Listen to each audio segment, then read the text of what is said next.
Hey everyone, this is part 2 in Roman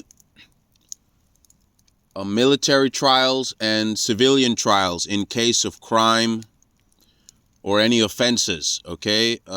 This is part 2. I have to make a part 2 because I didn't cover enough in part 1. At the same time, I want to keep these videos short as possible, which is not easy, taking into consideration all of the complications and all of these symmetrical gaps and confusions that exist out there, okay? Now, let's talk more about these military trials. Now, I spoke previously giving an example on the situation as if a legion from the Reds commits a crime in civilian life, how to handle the situation, okay? And he's not wearing the uniform, okay? However, he is carrying a ring that he belongs to that legion, okay? That Red Legion. Now, there are many privileges if you're even just a standard average legion. There are privileges in civilian life, okay?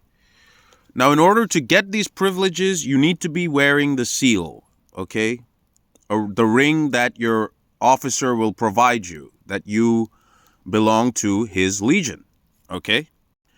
Now, obviously, a higher ranking Roman military officer will have more privileges in civilian life.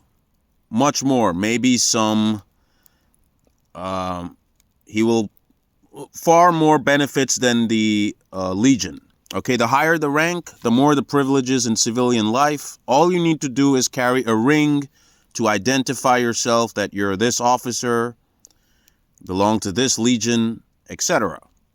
Now, here's when the trouble could start. If you're not wearing the ring in civilian life, you won't be entitled to these privileges because the prefecture won't know that you're a privileged member of Roman society in the Roman Republic, in the Roman provinces, in the cities. They won't know. So if you're not wearing the ring and a prefecture has let's say arrested you, then it's not the prefecture's fault.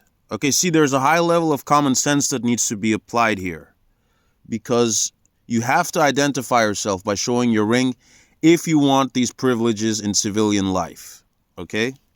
The ring is very important. So, this is what is important. You need to identify yourself, okay? Now, if the prefecture hit you or smashed you on the face with the south side of his gladius, but you were not wearing the ring and you were agitating a riot, in that case, look, had you been wearing the ring that you're part of Caesar, some legion, then the prefecture can get into a lot of trouble. But if you're not wearing the ring, okay, he's innocent, okay? He's clear. There won't be any trouble for the prefecture if you're not wearing the ring. So this is also a task and duty of a prefecture if in case there is a riot or a crime to make sure is that criminal wearing a ring or not, and must be able to identify it from a distance, okay? As in a prefecture must have a very good and keen eyesight as to who's wearing what on his or her ring, okay? This way you can identify people based on, what's their whatever, okay? Which is why a prefecture's duties should never be underestimated. It's a very difficult task in some situations. It needs also time, patience, but also fast and aggressive, if that makes any sense. It's everything. It's a lot of, but whatever, okay? And the prefecture himself has to carry a ring for his rank and his to identify himself as a prefecture, okay? And all the rings shouldn't be the same. They should all have some distinction. Now listen, this shouldn't be some kind of a rule. It's just to increase common sense and clear confusion and make things less confusing, okay? It's to prevent chaos, okay? So, now obviously, listen, the ring and the seal of a high-ranking officer won't be the same as a legion, okay?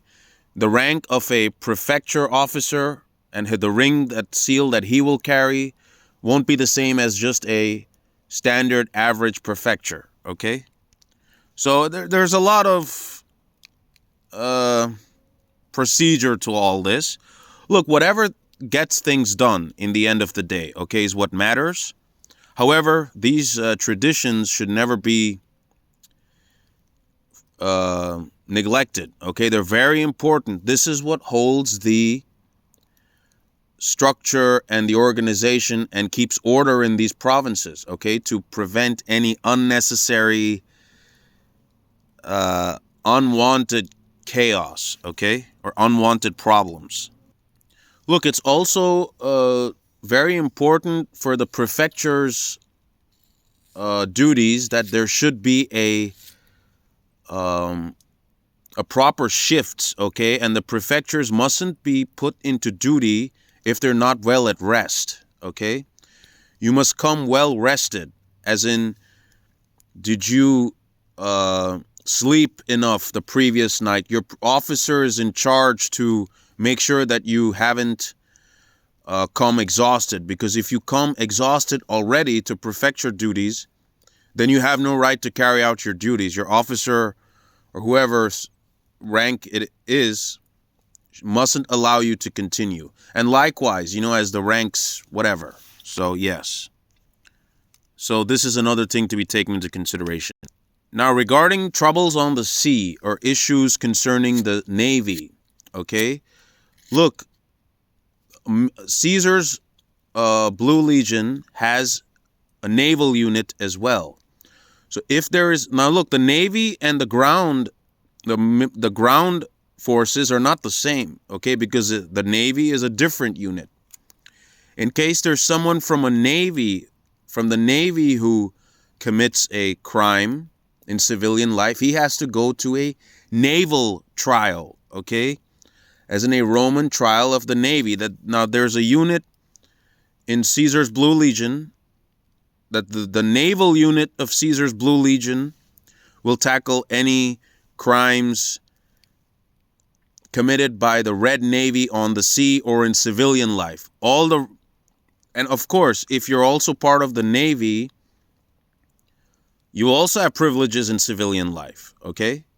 Whether you're a lower rank or your rank is maybe something of a higher rank, such as a consul or whatever that exists beyond that, okay?